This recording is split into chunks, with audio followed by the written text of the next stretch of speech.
more loyal to the group than making mess. Okay, good morning. I will start. We were talking about groupthink. Groupthink is the phenomenon in which individuals become more loyal to the group rather than making the best decisions. I was talking to you about the group out group feeling when one group is dominant in the system. Like the outside Kerala workers, I was taking an example. One of the kids, like one family of the dominant group is working, and one kid actually felt just on, not dominant group, one group family is working, right? Like some kids were playing there, and one of the kids throws a stone at this couple. Then there will be a big problem. You see, these people don't know how to discipline their kids like that. They will be safe. Instead, if a kid from our group fell the stone at the other group couple, then you would say, kids, no, like, what is the big deal in that? They don't know. These are kids. Why do you want to really make a fuss out of it? So we will underwrite the other group, down group, and overrate the qualities of the individual. That is what happens when there is in-group and out-group pressure. You know, like when this led to continue, the collective decision making of the group will be very extreme. Say, for example, for any punishment, like say, for example, a lady is caught in prostitution. Given it to anybody, they would give some minimum punishment and then let her go. But when a group is making decision on that, they would kill her by pelting stones at her. Right? So when there is group thing and then there is group collective decision making, there is a tendency to go for extreme punishment, which no individual in the group would be taking if he is taking an individual decision. This phenomenon was studied so much by an American psychologist called Irving Janis. In fact, the name of Irving Janis was really coming out when people were thinking about, people were analyzing the Iraq war. That time only I started hearing the Irving Janis as a group thing. Like, you know, like people who had made a decision to go against Saddam Hussein, alleging weapons of mass destruction. They're all good people. Like Colin Powell was an extremely nice person. Donald Rumsfeld, I don't know. Like even George Bush Senior also was a very good gentleman. But why did they go for that harsh decision? Because of the group thing. Like when people make as a group a decision, nobody wants to really make an observation against that group. They will all go, oh yeah, let's go for war. Right? Otherwise, each of these people, each of these individuals are peace-loving persons. They wouldn't have gone for a war for reasons which they were not very sure of. So that is the impact of group thinking. In an organizational setup also, this kind of groupthink can be there, where for the sake of harmony in the group, for the sake of conformity in the group, individuals like will give permission for this kind of extreme decision, and the group will get into ethically dubious action. So if groupthink holds, members may not even question ethically dubious action. The group would end up taking, say, extreme decisions individual in the group would be taking on their own, right? So groupthink can cause us to value harmony and consensus over independent judgment and can lead to unethical decisions. That's the danger of groupthink. Um, okay, now you understand what groupthink is, right? So when there is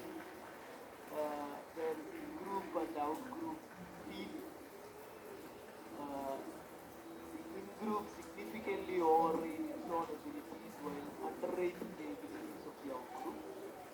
So this, let it continue, it will result in a deterioration of moral judgment that results from in-group pressures.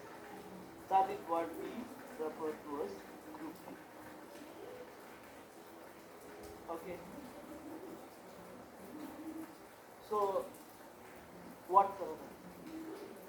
Like there are some organizations where there is an immigration culture in the society. They would go for diverse recruitment. Like say, for example, if it's an organization in Saudi Arabia, there may be a tendency to recruit only Indians or only Egyptians like that. But instead of that, if we can go for a diverse culture, then to some extent you can combat groupthink. So diversity of thought is an antidote to groupthink.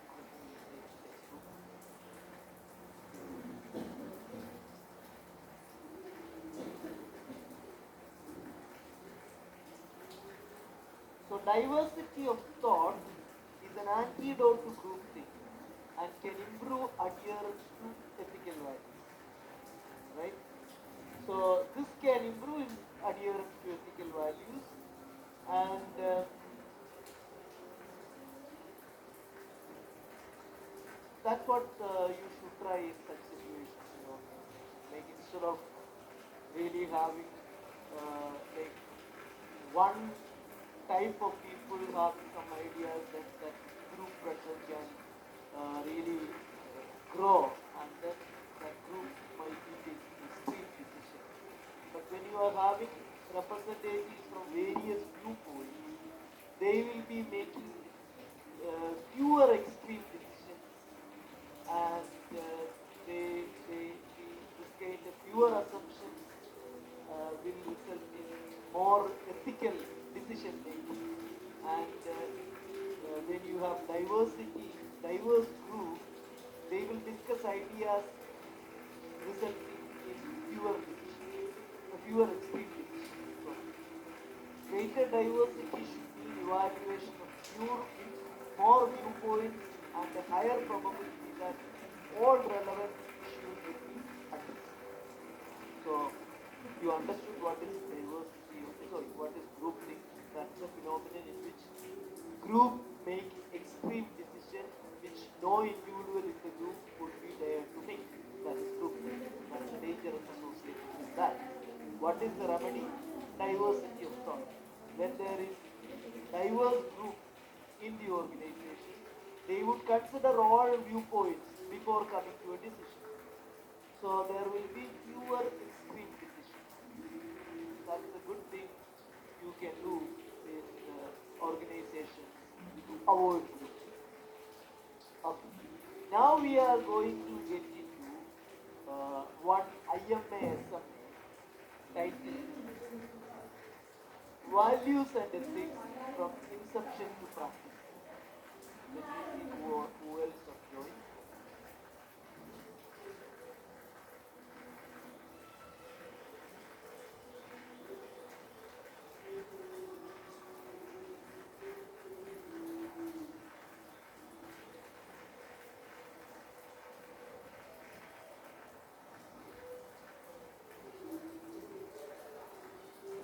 Oh. Hopefully the people who have joined late, they are aware of groupthink. Groupthink is a phenomenon which is popularized by Irving Janis, a psychologist in US. He was talking about the dangers of collective decision making. Yeah, this is the word I was really thinking about. This kind of collective decision making, when individuals really go for the harmony of the group and consensus, they will just let forego their own ethical sense. That is what is called conformity bias. That's another word which probably you could really hear in this parlor, conformity bias. So Irving Janis is the person, the psychologist, who popularized this phenomenon as such, right? Who had talked and done so much research about this. Um, and the remedy for groupthink is diversity of thought that can improve consideration to diverse ideas, and fewer assumptions are made, and then the group will, when the group has got representative from all viewpoints, they would make less extreme decisions. That would be more ethically compliant decisions. Okay, now let me get into the IMA SMA title, Values and Ethics from Inception to Practice, that was published in 2008. That's a good read for a good sleep. That's around 30-page document. Like when uh, we were studying graduation, we had this test, screening test. So, like people who are having an above average English, above average not the way you are thinking about it, like something better than the normal crowd, like in spelling, in grammar, all that. They are put in stream A, and people who don't know anything, like they haven't learned English at all, they are in stream C, and the people who come in between, they will come in stream B. That is it. So these stream A students, they don't have anything to learn as such. They are given some 10 books in a year they have to read, and then some critical appreciation, character sketches. These are the questions they will have. So when we were put in stream A, the big novels, the classics in English literature, like what is it, Far from the Mardi Crow, Thomas Hardy, and all, like the. But I personally haven't read anything, right? Then in the market, there is a summary, like it's not abridged version also, summary which is available. And then in that summary story, the textbook, there is a brief summary. That brief summary only I used to read, and obviously pass the examination because they don't really care about it. Okay, so brief summary. In that way, that 30-page document, they have given some excerpts from that values and ethics from inception to practice. But I would still go a brief summary of that. That is probably more than enough for you to really attend the questions. So I would go with that. But whenever you feel like you are having too much tension and you are not getting enough sleep, just make a try for these values and things from inception to practice. That is available for download at IMS. That was published in 2008, and they are giving some excerpts in some thought process here. So I will go in the same order. Organization, see, like all organizations need a code of conduct. 1 minute, I have some problem with the pen. Let me refresh. Don't go away.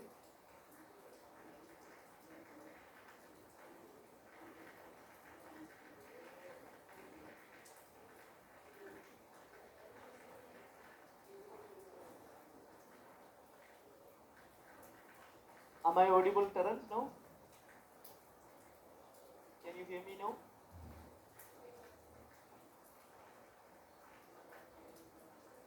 Okay. All organizations need a code of conduct. That we have already gone through that. Why?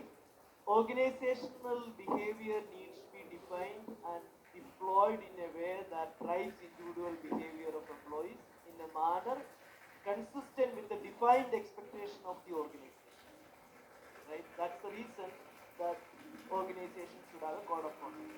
Individual behavior should be should be there in accordance with the defined expectations of the organization. If you want to have, you need to have a code of conduct. If you don't have it, what will happen? Employees will act in their own beliefs and values, and they will observe and emulate the behavior they see around them on a daily basis. So that's the only way out. You tell them what is expected of them. That is, code of conduct is a way to tell them. If you don't tell them, they will try to imitate or emulate what they see around them. So sometimes what they see around them may not be an appropriate legal, appropriate ethical behavior which the organization expects their employees to have. So every organization has a responsibility to foster a sense of ethics in its employees and agents, and to achieve that, organizations need a code of conduct. Then, a pervasive sense of ethical values can benefit an organization. How? Because they create a touchstone against which every unanticipated decision must be judged. I'll explain how a pervasive sense, pervasive means like it's encompassing everything, right? A pervasive sense of ethical values can benefit an organization because they create touchstone against which every unanticipated decision can be judged. I'll tell you this. See, last class I was telling you that the organizations are turning into service organizations now, right? In the olden day manufacturing concern, the quality consciousness, everything was good enough to serve the audience, the users of that company. But now, when that was the case, it was good enough if you were giving some flow chart, procedure charts, all that, how you maintain quality. But when the service-oriented culture comes, you are dealing with individual, and every unanticipated, every situation cannot be anticipated. So if you have a sense of ethics, then that can really work as a touchstone against which a situation where you don't have a clear-cut procedure how to respond. Like we know what is expected of us, so we will behave accordingly.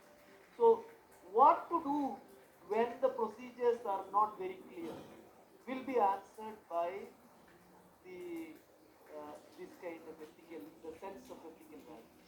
So that will fill these white spaces. What you should do, how you should respond in those white spaces where your procedures and flow charts do not give you a direct description. That is the thing. Okay. Then a sense of ethics requires an ability to distinguish between ethical and merely legal behavior. This is very important for examination point of view. Ethical behavior is not about abiding by the law. Like the very known scandals also, they would say that they were not violating any laws. In fact, the people who really want to commit or perpetrate a fraud, they would ensure that they are in compliance with all the legality. They would only look for loopholes in the law. Right? So mere compliance with the law is not good enough for an ethical behavior. If in situations, and there are situations that may be unethical but not illegal. So what is the remedy? There may be situations that may be unethical but not. If it is illegal, you can file a case that can be referred to a court. But if it's unethical, what can you do? If an organization is behaving unethically, probably you can boycott that organization. Right? Boycott the product. Or you can do one thing, you can mobilize the support from the community and then pressurize the government to enact new laws. These are the only two remedies. No?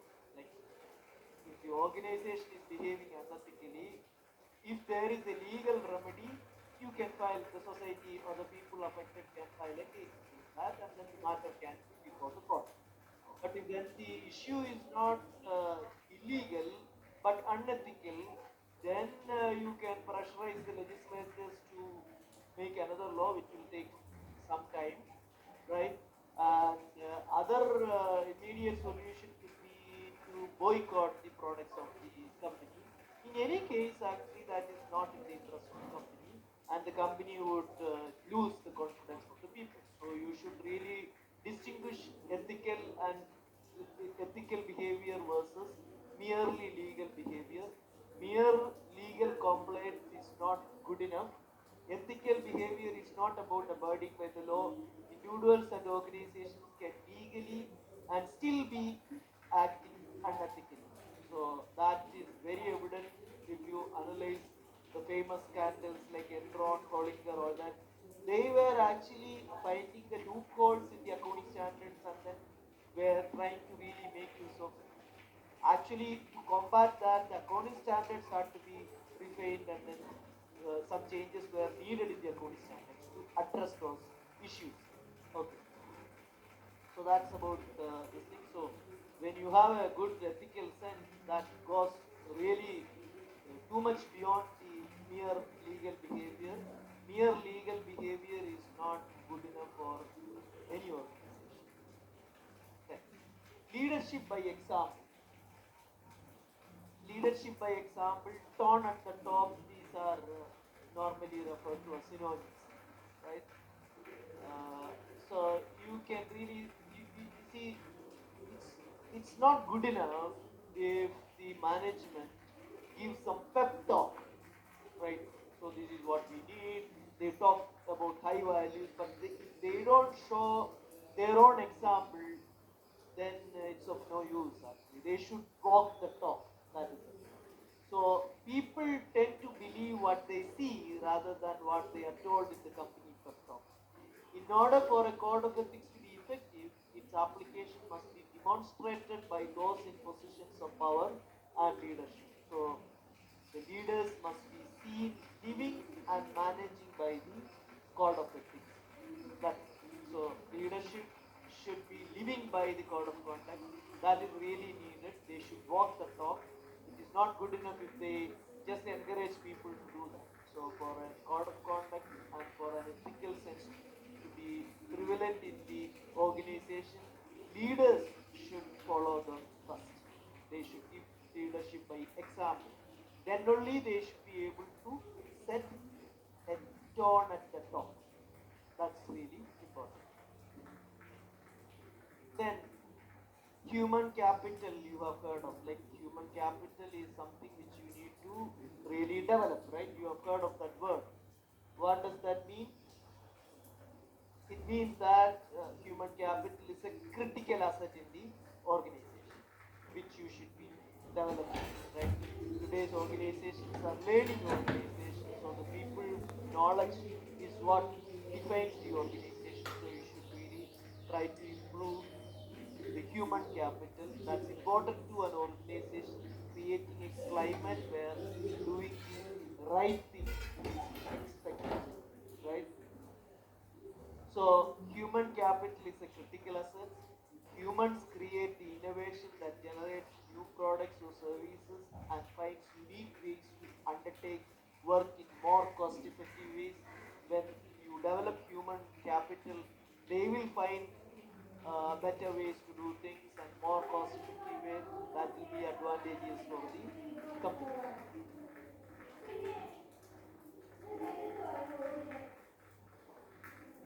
Effective development and deployment of a values-based ethical culture becomes the cornerstone of an optimized, productive, knowledge-based organization.